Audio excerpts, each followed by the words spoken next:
Break के बाद आपका स्वागत है। मुख्यमंत्री अशोक गहलोत वीडियो कॉन्फ्रेंसिंग कर रहे हैं। जी हां, वीडियो कॉन्फ्रेंसिंग के जरिए कोरोना की समीक्षा उनके द्वारा की जा रही है और सभी कलेक्टर एसपी के साथ में वे वीडियो कॉन्फ्रेंसिंग कर रहे हैं। मॉडिफाइड लॉकडाउन की तैयारियों को लेकर के इस कॉन्फ्रेंसिंग में समीक्षा की जा रही है, जिसमें चिकित्सा मंत्री सीएस डीजीपी तमाम मौजूद है और चिकित्सा विभाग अभी प्रेजेंटेशन इसमें दे रहा है। तो लगातार हम देख रहे हैं कि किस तरह से चाहे प्रदेश सरकार हो या फिर केंद्र सरकार हो, तमाम सरकारें कितनी सजग है, कितनी संवेदनशील है। लगातार तैयारियों पे तैयारियां चल रही है, बैठकें चल रही है कि प्रदेश के हालातों पर नजर बनाए हुए हैं। और संवाददाता गोवर्धन हमारे साथ फोन लाइन पर जुड़ चुके हैं। गोवर्धन, अब तक की बैठक में क्या कुछ हो चुका है, किस तरह की जानकारी निकल के आ पा रही है? देखिए, मुख्यमंत्री सारे जो जिला कलेक्टर और एसपी हैं उनके साथ में वीडियो कॉन्फ्रेंसिंग से फीडबैक ले रहे हैं। अब तक जो कोरोना को लेकर के जो हॉट स्पॉट बने हुए हैं उनमें किस तरह से स्क्रीनिंग चल रही है, बाकी जो ग्राउंड स्तर की तैयारियां हैं उनका फीडबैक लिया जा रहा है। इसके साथ ही जो राशन वितरण की समीक्षा है वो भी की जा रही है कि जिलों में, हर जिले में जितने भी कोरोना को लेकर के जो तैयारियां हैं उनका भी साथ साथ में रिव्यू किया जा रहा है।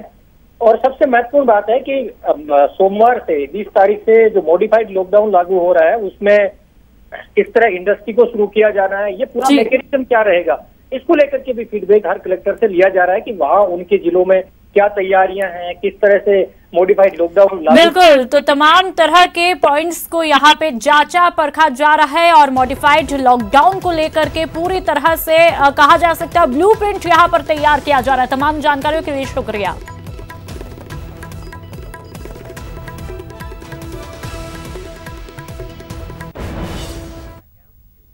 और चलिए, लगातार हम आपको बता रहे हैं कि प्रदेश में कोरोना को लेकर के क्या कुछ हालात बने हुए, क्या कुछ स्थितियां यहां पर बनी हुई है। और लगातार देख रहे हैं आंकड़ों में भले ही इजाफा हो रहा है, लेकिन इन आंकड़ों को कम करने और इस पर लगाम लगाने की पूरी कोशिशें की जा रही है कोरोना योद्धाओं के द्वारा। और चलिए, इस पर ज्यादा जानकारी के लिए संवाददाता बाबूलाल हमारे साथ जुड़ चुके हैं, साथ ही हमारे साथ जोधपुर से भी संवाददाता बने हुए हैं। सबसे पहले बाबूलाल, आपका रुख करना चाहेंगे। जयपुर की बात की जाए तो वहां पर राजधानी में कोरोना के महाचक्रव्यूह को तोड़ने के लिए किस तरह की कोशिश और सख्ती देखने को मिल रही है? जी, जो सख्ती की गई है उसी का नतीजा है कि रामगंज में लगातार दूसरे दिन कोई पॉजिटिव केस नहीं आया है। 10-12 दिन बाद में राहत की सांस ली चिकित्सा महकमे ने। और जिस तरह से इलाके को सील किया गया है, जो बुजुर्ग हैं उस इलाके के, गर्भवती महिलाएं हैं, उनको वहां से निकाल करके और सुरक्षित जगहों पर पहुंचा दिया गया है ताकि नुकसान ना हो। और इसके अलावा जो सबसे बड़ी खबर है इस वक्त वो ये कि मुख्यमंत्री अशोक गहलोत जो वीडियो कॉन्फ्रेंसिंग कर रहे हैं उसमें कोटा में फंसे हुए जो बच्चे हैं, हजारों बच्चे हैं, उनको उनके प्रदेश में लौटाने की वो कोशिश भी कर रहे हैं। 2 बार पीएम मोदी को चिट्ठी लिख चुके हैं, केंद्रीय गृह सचिव से बात कर चुके हैं, लेकिन अभी तक सिर्फ और सिर्फ उत्तर प्रदेश की जो सरकार है वो राजी हुई है। योगी आदित्यनाथ 300 बसें भिजवा रहे हैं। आज जो यूपी के 8000 स्टूडेंट्स हैं उनको लेकर के ये बसें रवाना हो जाएंगी, लेकिन जो बाकी के राज्यों के छात्र वहां पर फंसे हुए हैं उनके लिए अशोक गहलोत की सरकार जो है कोशिश कर रही है कि तमाम राज्य भी अनुमति दें ताकि ये जो बच्चे हैं वो अपने घर लौट सकें। शांति धारीवाल से कुछ देर पहले मेरी बात हुई थी तो उनका कहना था कि हम इन बच्चों को उनके राज्य के बॉर्डर तक पहुंचा सकते हैं, लेकिन वहां के जो मुख्यमंत्री हैं वो अनुमति दें तो ये सब कुछ किया जा सकता है। बच्चों की चिंताएं बढ़ रही हैं क्योंकि अधिकांश हॉस्टल खाली हो रहे हैं। अब भी 30,000 बच्चे हैं, लेकिन कई हॉस्टल्स के जो फ्लोर है वहां पर एक बच्चा रह रहा है। तो अकेलेपन के कारण बच्चों के सामने बहुत मुश्किलें आ रही हैं, उनको घर की याद आ रही है। और साथ ही कोटा में जो कोरोना केसेस बढ़ रहे हैं उसकी वजह से ये बच्चे जो है मनोवैज्ञानिक रूप से खासे परेशान हो रहे हैं। और कोचिंग संस्थान जो है उनकी चिंताएं बढ़ रही है कि अगर कोरोना अभी तेलघर, घंटाघर और जो चंद्रघटा का इलाका है वहां तक सीमित, अगर ये तलवंडी के इलाके में चला गया, जो नया कोटा है, जो कोचिंग संस्थानों का एरिया है, अगर वहां पहुंच गया और किसी बच्चे को कोरोना हो गया तो बहुत मुश्किल हो जाएगी। तो बिल्कुल, ऐसे में बच्चों को भी समझने की जरूरत है कि भले ही वो अभी पैनिक हो रहे हैं, लेकिन उनको ये समझना होगा कि उनकी जीवन की रक्षा के लिए ये तमाम कोशिशें की जा रही है। और चलिए, संवाददाता ललित हमारे साथ जोधपुर से बने हुए।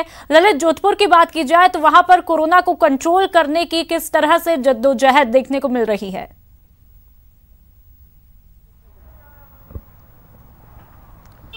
लेकिन ऊपर प्रशासन लगातार दिन रात काम कर रहा है और जो भी आंकड़े सामने आ रहे हैं वो सर्वे के दौरान आ रहे हैं, ये एक अच्छी बात है। लेकिन दूसरी तरफ लगातार आंकड़े बढ़ रहे हैं। अब तक जोधपुर में शहर की अगर मैं बात करूं तो 147 मरीज जो है कोरोना पॉजिटिव हो चुके हैं और 2 लोगों की मौत हो चुकी है। तो ये आंकड़े डराने वाले आंकड़े हैं, लेकिन उसके बावजूद लगातार टीमें काम कर रही है। हालांकि उन सबके बीच यहाँ पे सड़कों में गर्मी का पारा बढ़ चुका है। आप देख सकते हैं तमाम ये कोरोना योद्धा हैं, पुलिसकर्मी हैं, जो लॉकडाउन सख्ती की जो पालना करने को कहा है प्रधानमंत्री ने, मुख्यमंत्री ने, उसको लेकर लगातार जुटे हुए हैं। कुछ लोग इन सैनिटाइज भी कर रहे हैं। आप देख सकते हैं कि लोग यहाँ आ रहे हैं और इस पुलिस की जो पॉइंट है उनको सैनिटाइज कर रहे हैं। इंद्र सिंह जी, कितनी मुश्किलात का काम करना पड़ रहा है आपको? हमारे सीएम साहब के निर्देश अनुसार काफ़ी हद तक कानूनी कार्रवाई कर रहे हैं और लोगों को ज़्यादा से ज़्यादा बता रहे हैं भैया अपने घर में रहें और ये वाहन लेके बाहर नहीं निकले, जितने हो सके घर में रहें।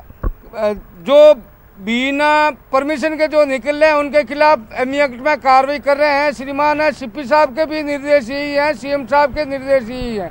हम लगातार काम कर रहे हैं, धूप में भी काम कर रहे हैं।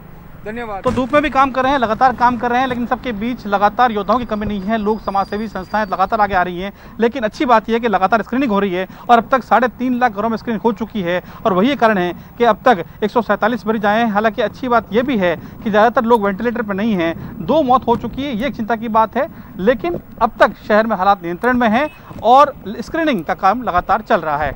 बिल्कुल, इन तस्वीरों के जरिए साफ तौर पर देखा जा सकता है कोरोना वॉरियर्स जो है लगातार सजगता, सक्रियता और सतर्कता के साथ मुस्तैदी से डटे हुए हैं सिर्फ हमारी आपकी रक्षा करने के लिए। और चलिए, तमाम जानकारियों के लिए बहुत बहुत शुक्रिया।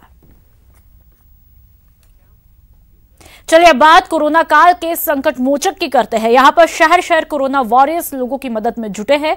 कोरोना संकट में जयपुर के वैशाली नगर में युवाओं की टीम ने प्रशासन की मदद से मुहिम शुरू की। युवाओं की टीम 1000 जरूरतमंदों को खाना पहुंचा रहे हैं।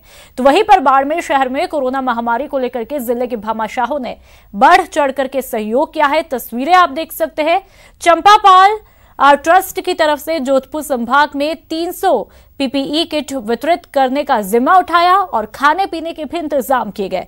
अगर हम कोटा की बात करें तो वहां पर कोरोना महामारी से बचने के लिए युवा भी अहम भूमिका निभा रहे हैं और साथ ही सैनिटाइजेशन करने का अभियान भी उनके द्वारा चलाया जा रहा है।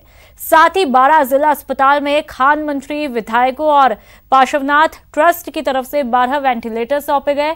साथ ही इन वेंटिलेटर के लिए जरूरी अन्य मशीनरी की घोषणा भी की गई।